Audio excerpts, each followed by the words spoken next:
Hi everyone, Megan here from Romance by the Book with the lovely Marielle. Hello. And this is week 2 for December. We're reading The Wraith King by Juliette Cross. Things are getting exciting.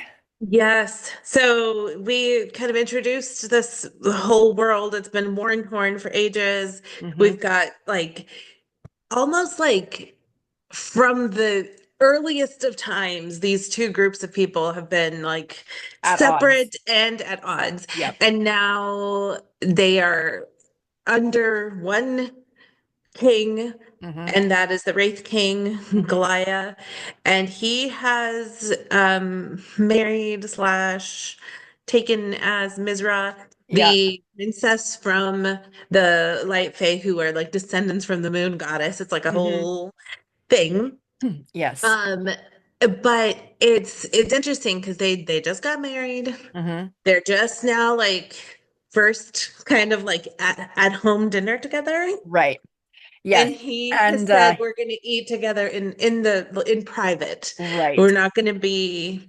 Well, he doesn't want to be like a court dinner. Like he feels like her people are like kind of bougie compared to his, he feels like. So maybe she'll be like thrown off by whatever is going on at the courtly dinner. Plus, he wants some time alone with her before this rite that's supposed to take place, which she still doesn't I really do know. want to probably say that he is not great at explaining what's going on. Super And not even though great. she has been interested in like the Dark Fae and their culture and whatever, the stuff that she heard was not like we've already come across a couple things that she was Yeah. like, obviously, because this is how it works. And they're like, what are you talking about? Right. We Like, don't do no, it's that. not. Yeah. Like she thinks she knows things, but she does not know things. So, Gull is waiting in his room for her to arrive for dinner. They sit down on the balcony off of his room, and she asks if she'll be meeting his other concubines soon so that she knows to be wary of them. And he's like, why would you be wary of them? And she's like, foreign princess coming in and taking the king's attentions, like, it could be dangerous for me, right? Yeah. And he's like, he doesn't have any concubines. He's like, and he says something like, well, I haven't been king very long. Like I've had other things to like worry about, basically. He And she's like, was, I will say, the man was like in hiding and like running from his father who was trying to murder him. for like 5 years. Or at least keep him, or at least keep him in a dungeon. Right. So it is kind of funny that she thought he had like a whole like bunch of concubines, Right. but he could explain that it's not the fact that he Right. been It's not king only that's the because he reason. hasn't been king. That's just what he says. He's not gonna have any. And it's only gonna be her, but he doesn't want to say that to her for whatever reason. So, she I admits, I can't decide if he's somebody who's just like, well, that doesn't make any sense, and doesn't reassure the person who is asking him the question, right, or if he really is trying to mislead her. Like right. sometimes I'm like, I feel like you're focusing on the wrong part of Yes, it. absolutely. And so she admits that she studied his culture for years after, what happened to her there. And they talk about some like kings of old in his kingdom and whether his people ever lay with dragons because that's like been a rumor for I guess millennia because of the way their eyes look like dragon eyes and like they're like some person way back when like laid with a dragon supposedly and he like thinks that's hilarious because of course it's absurd. And he's like, you've He, met they Drac, do are you like, think that could happen? She's like, no, probably not. it's funny because because like stuff that people say will be like they're descendant from the and so you could see why her people would have taken some of that to mean, but it is kind Right. of funny because when she says it to him, he's like Yeah. uh It's he finds this whole like conversation hilarious. And so he tells yes. her the story of Vix finding his own dragon, which uh he and like how they became friends and how he like followed him home basically like after, he rescued him or whatever. And It's not a captivity situation. It's kind of like you have to choose each other and it has right, to and he's like be dragons have no owners, so like they if anything they like propped each other up like through the years. Um And as he's talking about this, he's realizing that like more and more every time he's with her, he's not gonna be able to let her go. Like even if she wants to leave after the baby's born, he's not gonna be okay with that. Like he's gonna want her to stay. And And so he did tell her, and I guess we should say this when they were like negotiating their marriage of convenience mhm, slash whatever it is. right, She was like, after I give you your heir, then like, am I what comes of me? Like, right. what options do I have after this? Yeah. And he tells her, like, you can stay here with me, you can go to this other castle, like Or you can go in back the to country, or you can go home, yeah, like back to your home country. yeah, And so he makes it sound like he doesn't carry their way, but now that we're in his head, it's very like, oh, he wants her to be with him. Like he yes, wants her to be his partner, even though yeah, he's trying to play it cool, right. but Well, and yeah, also again, she thinks she knows things that she doesn't actually know, and she's misinterpreting a lot, and he's not like fixing helping it. her out. Yeah. So he tells her this other story about the Escher trees that grow, they have blue leaves and they only grow like in North Gaul. The very first Wraith kings, Mizrah, died birthing their second child, and he carried her into the woods and basically killed himself. Like they died together in the woods, and they have blue blood, the Wraith Fae or whatever. And it like changed the color of the leaves. And she's basically like, that's really sad, but also like, why would a king kill himself over his head concubine? And he says, why would he not? And she's like super confused by that statement, but he also like super doesn't clarify it either. So they're very clearly miscommunicating and like nobody's trying to fix it. Yeah. So, and I wrote in my notes, she's clearly not understanding what being Mizrah actually means. Like she thinks she knows, but she clearly does not know. No. So But she she spies, thinks she knows because I think it plays into her like feeling that she's not important to right? them, and Yeah, also that like she could leave. I think right. It's a maybe it's comforting combination to, of, yeah, yeah, factors. Yeah. but still, it's Yeah, not like he's he's, not fixing it, that's for sure. So she spies Drac in the distance, and they walk down to go say hello to him, and they go through like a secret passageway in Gull's room, which she thinks is so cool, and I did yeah. too. Hmm. And they kind of talk about his control of fire because he makes like a fireball so they can see what they're doing, and he tells her about Hava being his spy in his dad's palace, and he clearly like adores Hava and is glad that Una likes her too. It's very cute. And when she pets Drac, her power sort of takes over, which she's only ever used on birds before. So when she meets up with him again and she says, I have no magic anymore, he knows she's lying. And she's like, I am sort of lying, but also the magic I had before is nothing like she was a healer. She And used to be now, able to heal yeah, people. She used to like you. She has not sat down and enumerated all the ways she was powerful before. right, However, when she was like at the very beginning, she was visiting some sick people, like villagers right. and stuff, and she is like laments. There's like a moment of, Yes. I like wish I had back in my the power day, and I could I do could something. have just healed these people. And another thing, that there were other things. Right. She can't fly. We know Right. that she used to be able to do that. But And now she's explaining so this power, she more. can kind of go into the minds of flying creatures, birds, whatever. And in a way, she wonders later if like the gods gave her that power at least since she can't fly herself anymore. It's sort of like a way for her to still sort of experience that. But she's only ever tried it with birds, not anything Yeah. like a dragon. It makes me think of like Maleficent kind of where she Yeah, like her crow goes out and she can see through his eyes right. sort of thing. Hmm. It's that sort of Yeah. situation. And so Like uh a drone but alive. right. And so Drac shows her how Gaul saved him when he was a young dragon. He was like chained up and being abused, and Gaul saved him and they like became fast friends. And she kind of like zones back in to Gaul like, "Are you okay? Like what's going on?" And she's like, "Yeah, but I'm tired." Like she still doesn't want to admit like what she can do. And so he takes her back to her room and she thinks about everything she She's learned like that night. friends. She's basically becoming friends with the dragon, but Yeah, she's not telling him she's not that telling him. either. Yeah. And so she thinks about everything she learned that night and about who is the real Goll. Is it this compassionate man with a brutal exterior, or is he one, or is he the other? Like she's not really sure, but she wants to think that he's this good guy that she was talking to tonight is like who he really is. And she has to believe that because The this is her life dungeon. now, basically. Yeah. um, so the she's questioning Dalya is questioning Goll about putting Una through this rite so soon, basically, rite of servium. Which is basically what his cousins did, except for instead of taking one drop of the water, she has to actually go into the lake.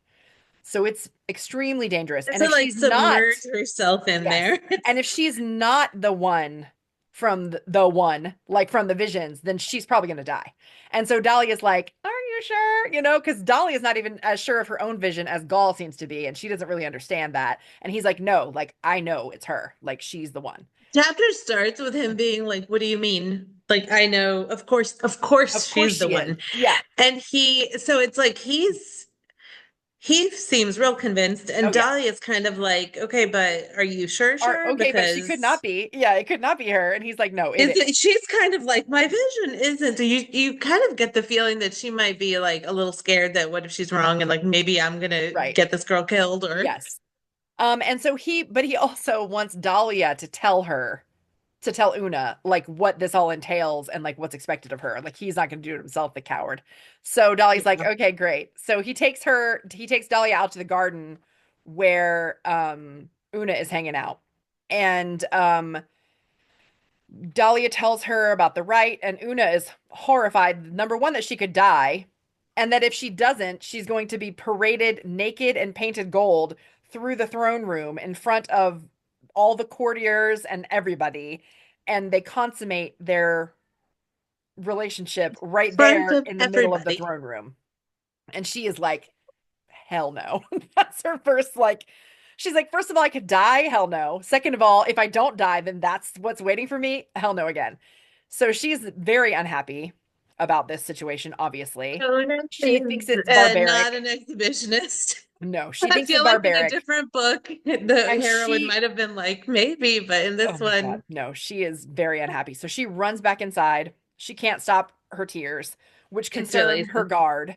He takes her back to her room and she like cries herself to sleep. So when she wakes up, she tells Hava, I won't be dining with him, like all capitalized.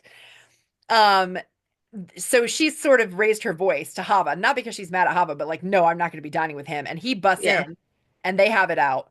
He tries to I mean, I reassure feel her. like it's almost like a panic. Like she's Oh, just yeah. like, She's like, no. uh-uh. And so he tries to reassure her, like, the gods have plans for us. You're not going to die, like, you know, etc. She does not share his confidence. She's angry, she's sad, she's tired, like, she's had enough. He tells her, well, you'll need your rest, you know, before this happens. So, like, I'll go. And he leaves. And so, the next time we see her, she's getting ready for this rite. She's very anxious, obviously. Hava tells her Gaul wants to see her beforehand, and she's like, no. I don't want to see him beforehand. Like, if I survive, then I'll see him in the throne room. Like, I'm done. Yeah. Um, And she's kind of like, I'm not gonna make him feel better no, after he's put hell me in this no. position. And then he couldn't even tell her that himself. Like, he makes Dolly do it. Like, no. So Dolly comes to collect her, and she and the priestesses take Una down to the cave and the lake. She goes in. Once she's down there, she kind of feels compelled like to go in the water. Like she starts to get a little less nervous, I think, because she's like, "Oh, this is where I'm supposed to be. Like this is happening, right?" You want to say too that like Gull up to this point, like he has no doubts. Like even Yeah, when Dolly is saying stuff, he's like, "What do you mean? You were completely sure about your vision before." She's like, "I right. mean, I am, but I just don't a hundred I don't want percent to be know that." Like, responsible for this, and then basically. and when he's arguing with Una's like, because he's like, "The gods have said," and she's like, "The gods said my name." Right. Like, how clear were these gods exactly? Right. And Like, how do you she know it's me? Yeah.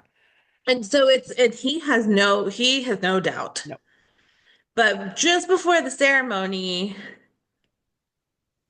he I feel like that's when he's like, oh, well, maybe we should, maybe we, and maybe Maybe I I need should to go see you, and down there and maybe just make sure everything's okay. Yeah, so from right now we're in her point of view. She goes into the lake. She starts having these visions. Some are like memories of her own, some are not. The woman who helped her in the dungeon here, so, um, yeah. she has a memory. She has like a memory of that. Then she has a like she sees Vix flying through the sky on a dragon with his Mizrah vowing to get her vengeance. When she comes up, she says it was Vix, and then she passes out. Meanwhile, Goll is watching this because he got a little nervous, I think, and he's not supposed to be down there at all. But he's not only down there, he's been watching. And when she passes out, he like comes out and like goes into the water to pick her up. He's not supposed And to do that either. Dalya is like, "You cannot be here. Like only the me and the priestesses, like get out of here, right?" So he's like, "Nobody's gonna tell me that I can't hold my lady," basically. And so he like carries her He's out. like, she is passed out. I'm getting her Yeah, out of here. And it is very interesting because it's like he zero doubts until it was like she's in possibly danger. And then right. he's like, oh shoot. Yes. And so he carries her out. He takes her to her room. Dahlia insists that he leave so that they can like ready her for the rest of this, right? So he leaves, and Una and Dahlia um are outside the throne room. Like they've gotten her all ready. They painted her gold. She's like ready to go in. Uh Dahlia offers to help her run, which she's first of all shocked by. Like you're the one who said I was the one. Like now you want me to leave? Like she's like, and so she can't decide if this is like a trick or like or what it is. But she's like, Yeah, no, like but also like how does she ask like why is she offering this after yeah, the right. Like like now you ask this, like too late, right? why not before she went into the like poison lake of Yeah. mushrooms? Like I don't No. And she says, no, this is where I belong. She says to Dahlia, like after having this experience, she knows that she's like on the right path that the gods have put her on. So she had a vision from Vix in the lake, and she knows, this is where she's supposed to be. So she goes in to um the throne room, marches in like a boss. Like she's ready. She's doing the thing. She has to like make a loop around the room so everyone can like see her, and then she like approaches the the the throne or like whatever. There's like a cushion or circle whatever thing. that they like have for their ceremony. And his cold are all like clearly proud of her. They're all like cheering for her and calling her Mizrah and stuff, which makes her happy.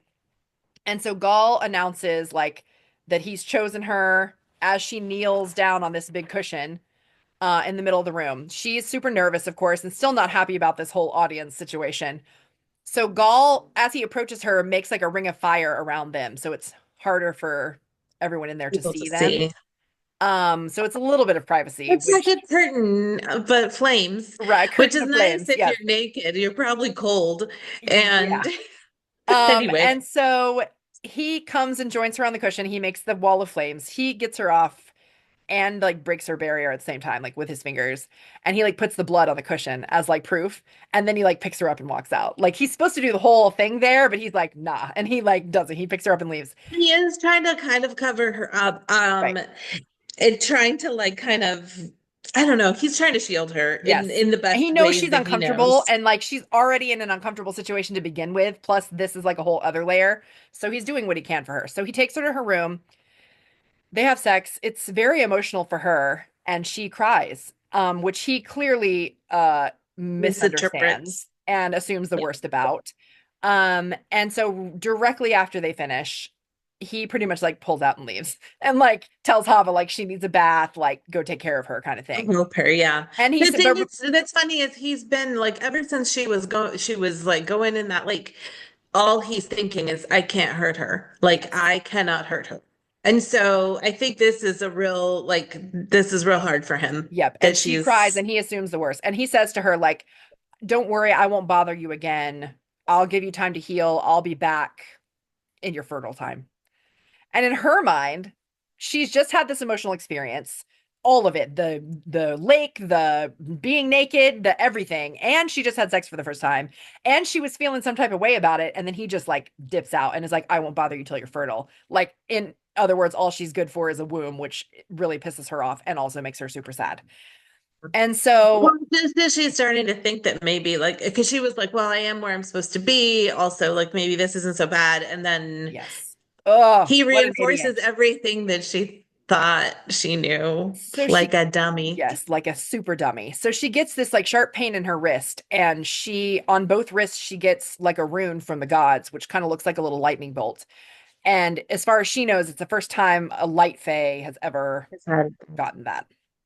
And so again, it tells her she's in the right place, but meanwhile, she's like a little bit heartbroken. And so 2 weeks later, she goes into the garden with Hava one day. She hasn't seen Gaul this whole time.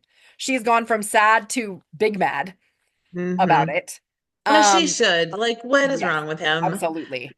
So they're out in the garden, they're walking around. They talk about one of the statues, and she asks why some of them have two horns and some have four. And they kind of explain that, like, the more horns you have, the like you're more like closer to royal blood. Like their highborn people have four horns, and then some people apparently have none, even, which she hasn't seen anybody like that, but I guess they exist. So, um, then she basically feigns that she's tired and asks to go back to her room because she has a plan.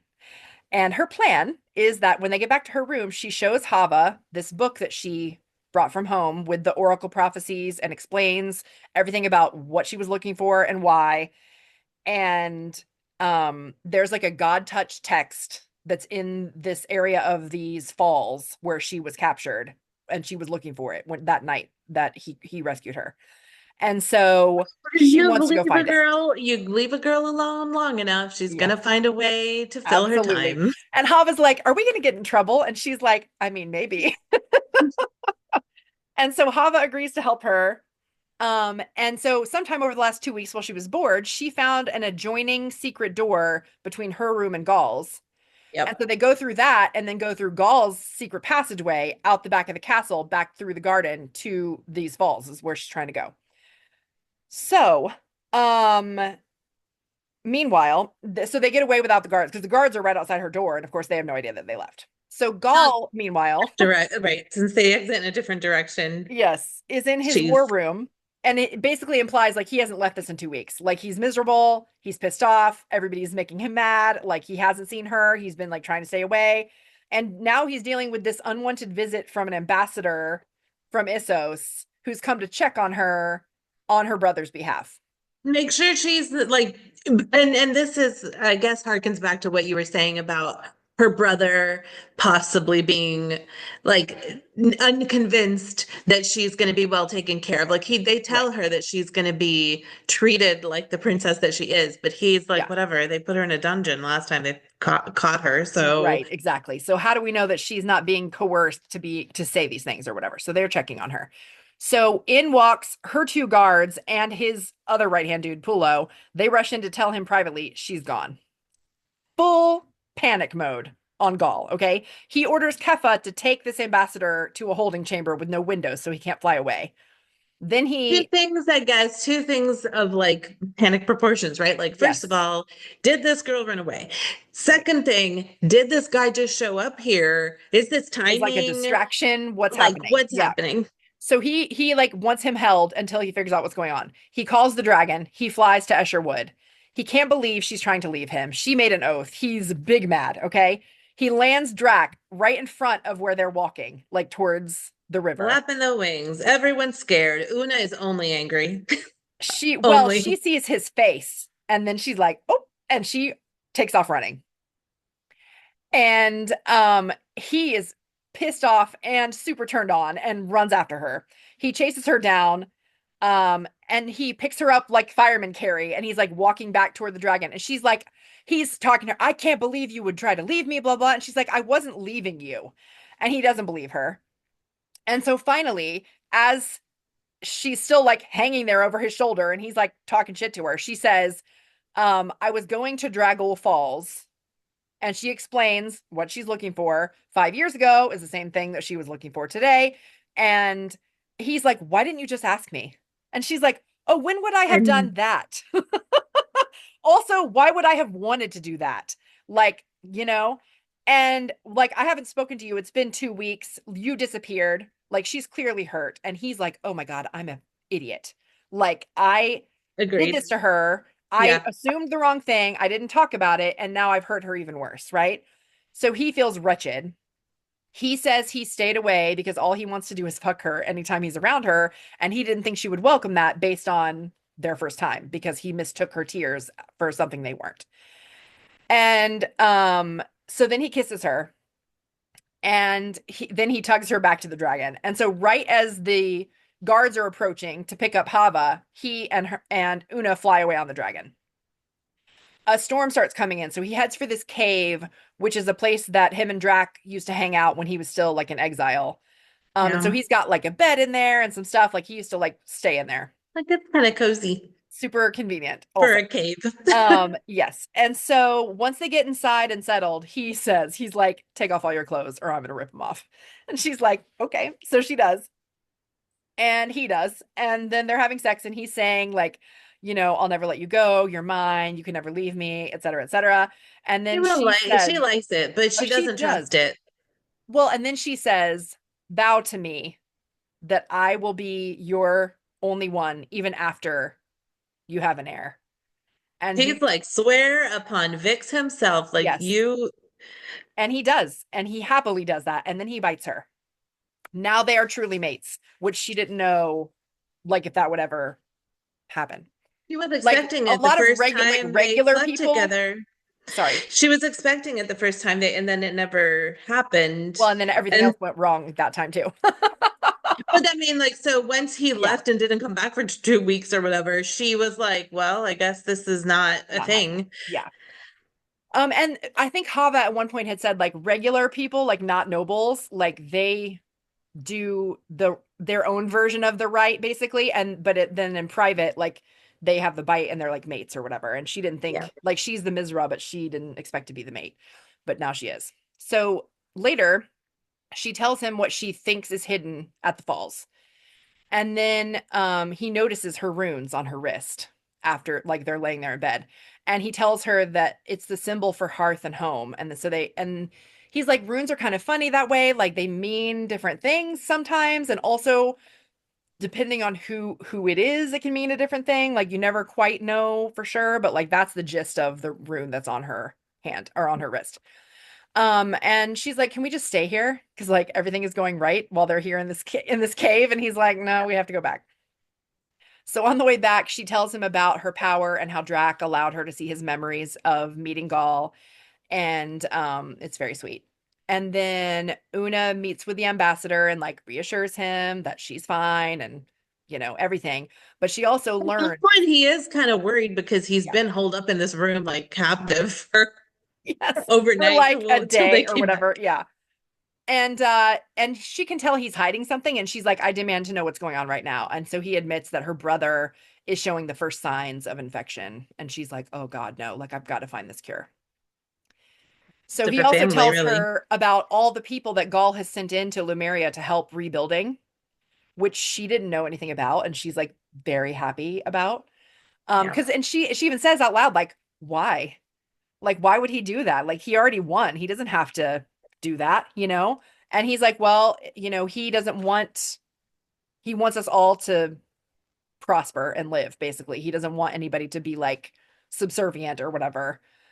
Like Um, his becoming king of both kingdoms or both factions or yeah, whatever was not meant to like punish the other right. people. It was just meant to like for them to become one people and to stop this like whole Right. back and And forth that's she's been very going touched on. by this as much as it surprises her. Yeah. But she also now is feeling more urgency to go to the falls. Like she's like, my brother's sick, like I've got to get this done. Yeah. So she heads I will say that I think that her family, like, it would have never dawned on them to do that. And definitely not his dad for sure, and not her dad or her brother either.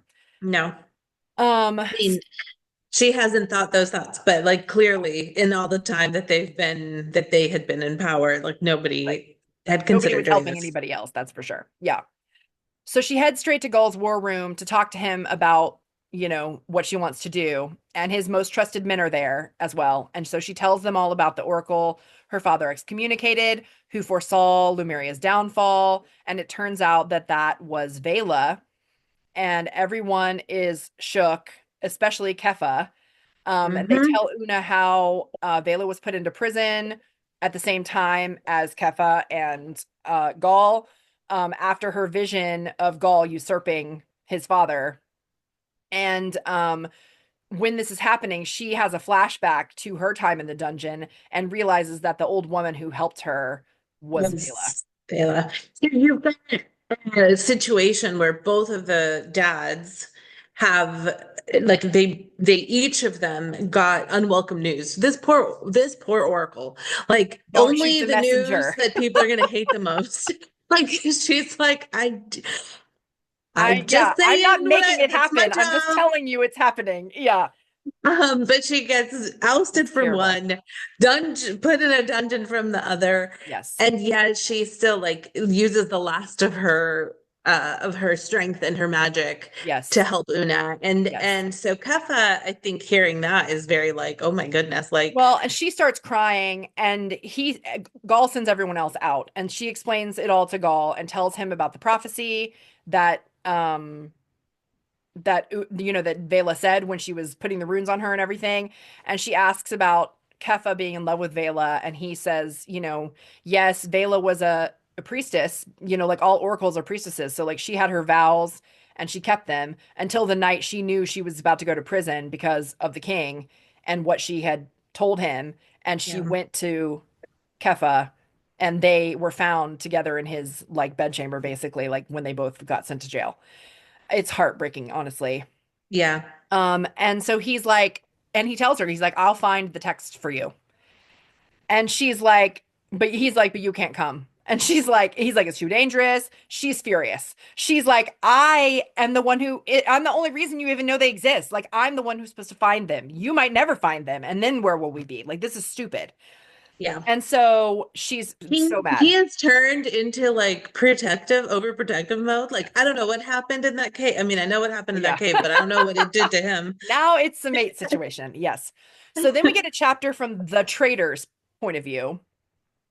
And it kind of implies, based on what the guy thinks to himself, that he's clearly there in the court and is like part of things, but he's not necessarily one of Gull's like closest people.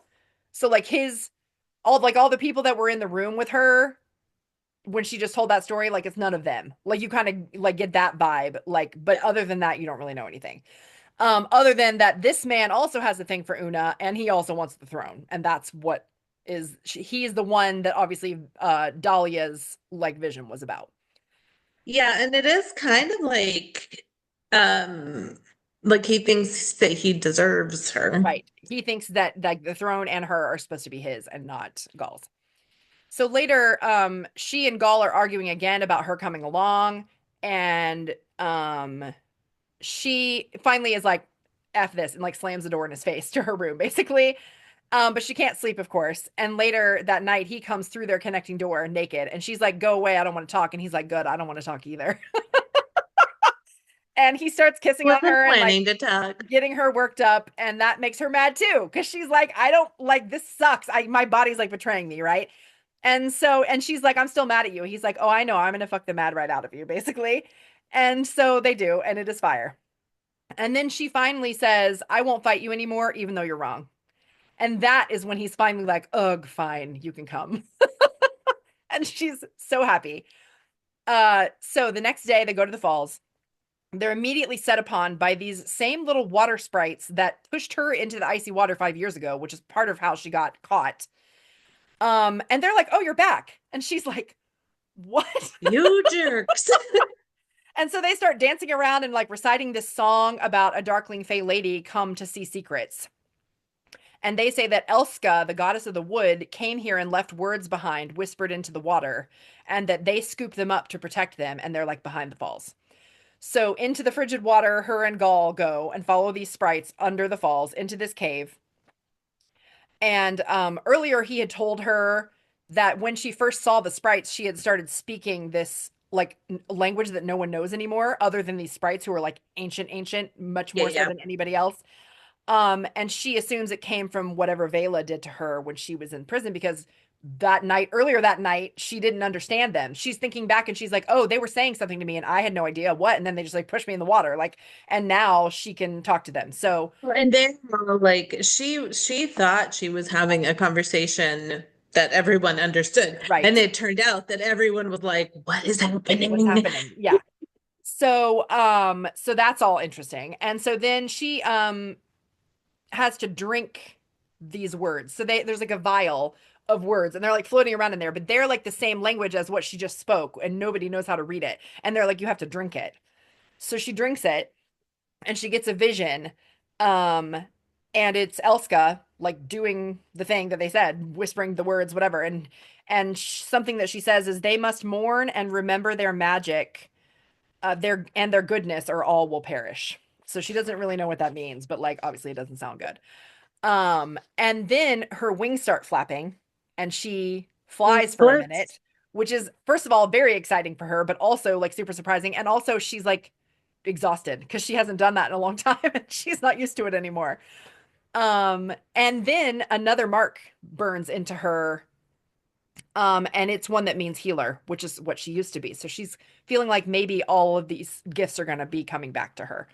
Yeah. Not And 100% know what it means yet, but also it's like clearly some messages from like the right. gods and Well, and it's she like asks big the things. sprites, like, what does this mean? Like, how do I get this power, this healer power? Because she can feel that it's not there yet.